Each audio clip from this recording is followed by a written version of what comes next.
Shabbos, Columbus. Thank you so much for tuning in to today's daily dose of digital Torah inspiration here at Sinai Studios, Judaism Today. Here's a blast of Chassidus to take us into Shabbos this week. You know, this Shabbos is one of the four special parshios known as Shabbos HaChodesh, the Shabbos of the new month. And in it we read the parsha in the Torah that talks about the first new month, HaChodesh Hazeh Lochem. This is the Shabbos that is associated most closely with the month of Nisan, the first month of the Jewish calendar. And we read it to get us ready for the month of Nisan, the month that's supposed to be. And typically this is understood as a reading which is meant to get us in touch with the fact that there was that the Jews were about to start over in a certain sense. This was the first month of the calendar, their first mitzvah is a calendar. They're about to start a new beginning as a people, and they were going to move forward. But the word Chodesh also comes from the word Chadash, which means new. And the reason why the word month and new mean the same thing in Hebrew is because the moon is new each month, right? There's a newness to a month.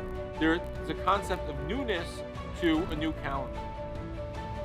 Says the Ishbitzer, Mea Shiloh, that what God did at that time was not only create a new calendar for the Jewish people, but he implanted in them a spiritual gene, which was the capacity for reinvigoration, for newness, for innovation, and creativity. And what the Jewish people had, what God saw that the Jews would need to traverse the long and lengthy Golos exile and all the trials and travails, all the different cultures they would find themselves in throughout the millennia of Jewish history, was this power to renew themselves and to innovate Jewish life. And a lot of times I think that's something we don't think about when we think about Judaism. We think about Judaism sometimes as ritualistic or formulaic, or I'm reading straight from the Siddur, I'm doing all this prayer everyone else is doing. But in reality, as Jews, what God wants is our unique stamp on our Judaism. And if you're an outgoing person, put that in. If you're a more reflective, quiet person, that should be your expression of Judaism. Judaism has the capacity for unique self-expression refracted through the prism of Torah.